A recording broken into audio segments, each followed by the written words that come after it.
Good morning, everybody. I work in an institution that is a peculiar institution among a network of hospitals in the healthcare system of Italy, in which we are doing research and clinical assistance. They are called Research Hospital or Istituto di Ricovero e Cura a Carattere Scientifico. I mean, Institute for taking care of patients and developing research directly for the healthcare system. And we are both a large hospital only for neurological rehabilitation, more than 300 beds for patients with neurological disease in rehabilitation stage, and we have more than 15,000 square meters of basic research lab plus research labs for human studies. So it's a big institution with doing both clinical assistance and research. This is my department, Neurorehabilitation 1, in which is a mixture of clinical activity. I'm following more than 50 beds, all again for neurological rehabilitation and especially spinal cord injury. We are a neurorehabilitation, robotic neurorehabilitation lab and a spinal rehabilitation lab, which we do research on robotic applied to rehabilitation and on spinal cord injury patients. We have an ataxia lab that is more involved in the cognitive aspect of motor control, the one we have been listening in the first presentation about the cognitive aspect of Parkinson's disease. We are more looking into the cognitive aspect of cerebellar disease, but most of those aspects are faced by this type of approach. There is a basic science lab in which we are using animal model, both of brain and spinal cord lesion, and study recovery and drug application and neuromodulation and see the changes in the brain. And there is the BCI lab directed by Donatella Mattia, in which we are trying to analyze brain signal by EEG and either controlling the outside world or looking into the brain while we're doing rehabilitation. So it's a complex department in which many different competences are connected and are trying to work together.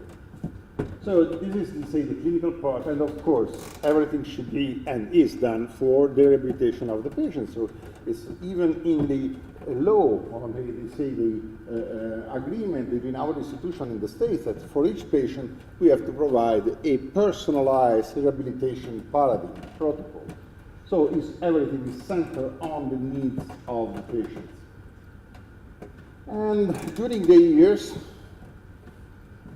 engineers, physics, mathematicians provide us with a different of tools to try to help rehabilitation in different types. These are all different devices that we have in my department for rehabilitation of balance with different sensor platform or with body weight support completely free. This is the float that has been developed in Zurich, and also with some very old type. This is a exoskeleton only mechanic that was there since the 90s.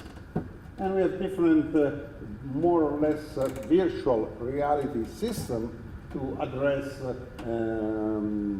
arm rehabilitation or robotic exoskeleton, not really, it's an end effector than the Almeo power.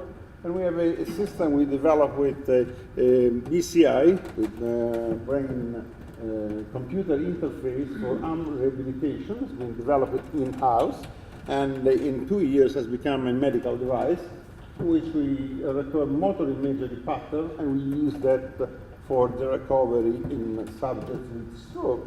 And now we are also trying with spinal cord injury with quite nice results. And then we have all a family of exoskeletons of different types, from assisted with body weight support with exoskeleton or an effector, different exoskeleton like the EXO, this is Hanke is from a Spanish company, and the EXO system. And so there are quite a number of tools, but what should I do with that? Actually, I have a lot of toys that are on my shelf, But exactly how should I apply them to my patients, and which type of patient should I use, in which time frame during the recovery course should I use each of them, it is quite challenging. So at first, I have something like that.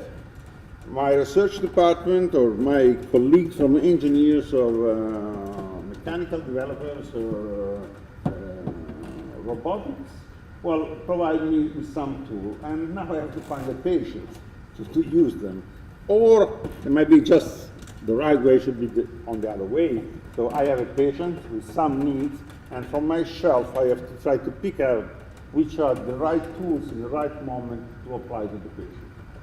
And that is actually what we are doing, and so you have all the balance system, you have the type of bodyweight support that can be used when the balance is not yet developed in the patients. You have different devices for arm rehabilitation, and finally then have this exoskeleton that are more for substitution at present than for rehabilitation, although some application are trying to be done in that direction.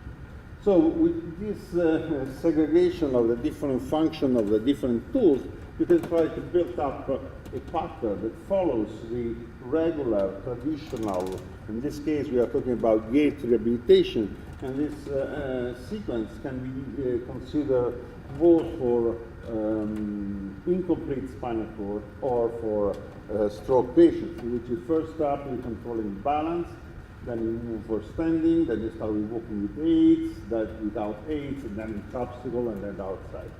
And in this you can put the different device, the different steps for the different patients, building up a sort of protocols in which for each patient, as long as it comes throughout this recovery pattern, different device can be introduced into therapy. So this is the type of things that might go on. First, you may start with bodyweight support, then with type of gait, then with balance that is throughout the period of rehabilitation. So these are the different devices that are there, and the targets that we have to use in our patients. There are, as I said before, more than 50 patients in-house, and 10 patients are coming daily.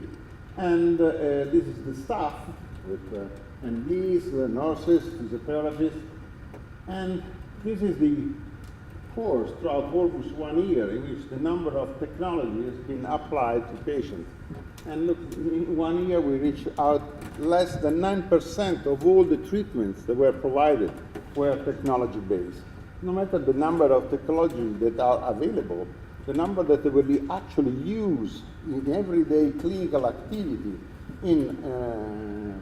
was quite low. So we try to enforce, try to have a more impact of the technology, and that has been quite an effort, because to have the technology in the everyday activity, you have to have that all the physiotherapists are trained for all the equipment. Many times, we also myself, we are presenting results on one apparatus. We are talking about a single group of patients, very well selected, a single group of therapists or MDs or medical staff that is specifically trained for that apparatus that is applied to those patients. We are talking about everyday clinic, in which you have to be active in the routine. You have to have all the medical staff to be trained and to be applied in the right time for the patients. So with this effort, now we are up to 25% of all treatment. That is quite okay. I mean, we are not looking toward a substitution of all the therapies from direct one-to-one relations of the physiotherapists with the patient, but we think that the technical device might help the physiotherapists in their direct activity. So the introduction of technology in the traditional, I'll say, what is everyday use treatment of the patients is, I think, the way to go, but it's still a long way to go, because the background of the physiotherapist and even of the DMDs involved in the rehabilitation is not so technology advanced, and everyone likes to go on with the old way, to enforce new activity, new ideas, new techniques is always a problem. But I think that this type of approach, in which I have different type of tools on the shelf, and I took the one for the right patient at the right time, is not really the best. We should somehow reverse the idea and start looking more of what is needed from the patient and try to develop something technology tailored to the real physiopathological needs of the patient in a different moment. So this is also what we've been following throughout the years. In different European projects, we are developing different exoskeleton for gait. There was an old project directed by G6 by Jose Pons. This Mind Worker was directed by Space Application in Belgium. And these are two projects that just finished. One is the Symbitron, that is being directed by University of Twente by Herman van der Kooi, and ANK, that is the application of the exoskeleton I said before, as was directed by Gogoa in the basket. What I would like to present in the second part of my talk is how we think that the future should go in developing the technology for rehabilitation. And this is applied for development of exoskeleton for substitution in spinal cord injury, but the idea can be more widely applied. And the idea of the project was to put in the beginning of the project the user, the subject. We don't call them patients, we call them test pilots. So people that are going to try the development of the technology, and are going to provide the answers and the hints of how to develop it. So the main idea was to develop a specific exoskeleton for each of these pilots that were with us since the beginning of the study. These are the pilots that have been working with us and testing directly. This is one of the first tests that were done in Twente, which in ankle exoskeleton, it was called Achilles, we were testing the capacity of the single patient to walk, in which were the needs and the response directly of the pilots who are helping us to develop the controller for this system. And this is the whole idea of having the pilots in the loop and testing them, the characteristic of their gait, and actually were pilots with different type of disability. Some that were able to walk with crutches, so with the ambulator. Some were complete, so were completely unable to walk. And we were trying to develop an exoskeleton that can match the different requirements of the subjects.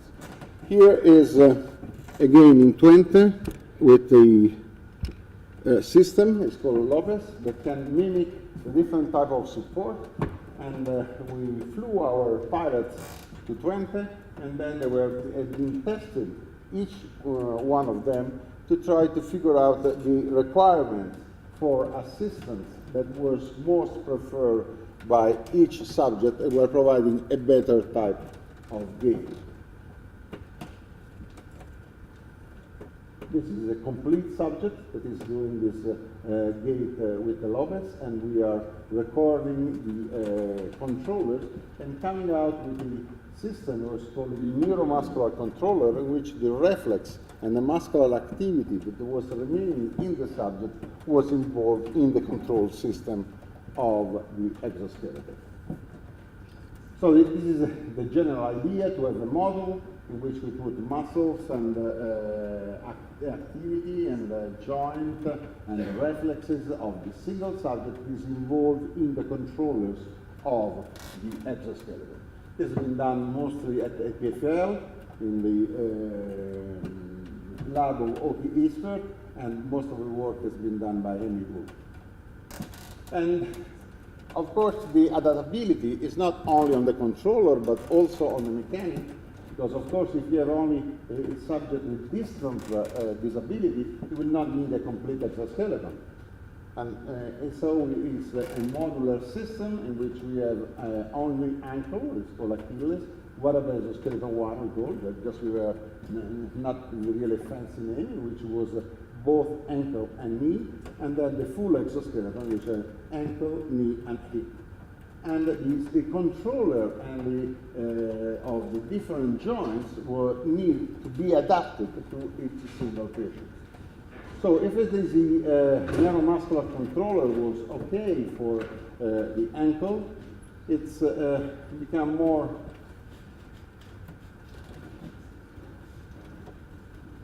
complex when you need with two joints, and so also a trajectory controller was added. And actually, with the strength of tunnel approach, the two types of controller, the neuromuscular and the trajectory developed controller, were mixed to have a better control of the exoskeleton when the subject was more impaired, so not having the problem only at the ankle, but also at the knee. And the adaptability of the controllers to the single subject needs an iterative approach, in which you have to every time to try and to figure out which is the best controller for the single subject. So we developed with, in my lab is Yolanda Risotta and Emilio Tagliamonte, this leaves to you the calculation in mathematics, but anyway, it's a number that we're putting together some metrics direct like the speed, but most important for us was the perception of the subject on some critical aspect like safety, comfort, and the degree of assistance. According to this, we develop a matrix, the different set of controllers. This is for the ankle exoskeleton, in which the different sets are put and elaborated each time he is trying and figure out the best controller for each single subject. If you look at the different drawing, you will see that each subject has a specific controller setting for his disability. And now it becomes more complex when you're dealing with not two joints, but now 4 joints. And you have this repetition of controlling the two many times, but the concept more or less is the same. And then you figure out with the different setting of the different patients. And this column represents the degree of disability. Each color is one of the pilots, and these are the joints. And you can see that the degree of force in this joint movement was quite different in the different subjects. And the exoskeleton could be regulated for each of them. How am I doing with time? 8. Okay, that's perfect.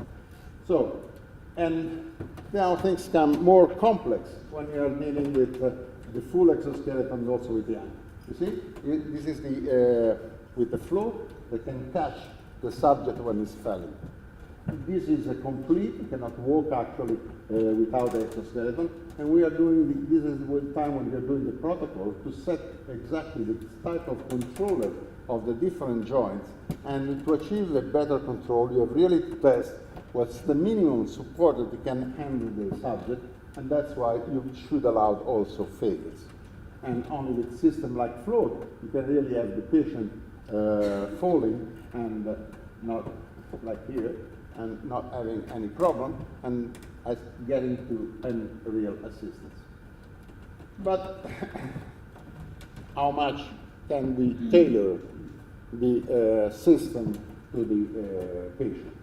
How much can we really get into a specific tool of rehabilitation according to the specific need? It is a very large question. There are many different ways in which you can evaluate the condition of the patient. We have seen something before with electromyography and the development of synergies. Maybe later we can have time talking about the synergies and the use in rehabilitation in different contexts. There is, we have been listening before about the TMS and neuromodulation. There is a lot of also what we are doing about the capacity to read the changes in the brain with the connectivity index of different types with the EEG that can help to drive the rehabilitation. But I really think that it should be important to have a shift in which instead of putting the physiological condition at the basis of development of new technology, we should put the physiopathological arrangement of the different neurological disease to develop a tool that can face and respond to the need of the subject. And another aspect that I think is quite important is to try to get over to the measure and recording frenzy that most of neuroscientists and technical researchers use, and try to use as a sensor the patients, the subjects. So the perception that the patient is receiving during their rehabilitation, I think, is very important. We can start measuring hundreds of things, but still will not be able really to depict the perception of the patient. And I wouldn't say just to use only the perception of the patient, but to put the perception of the patient in the equation, I think would be very important. Let me finish thanking the people of my lab and thanking you all for your time. Thank you very much.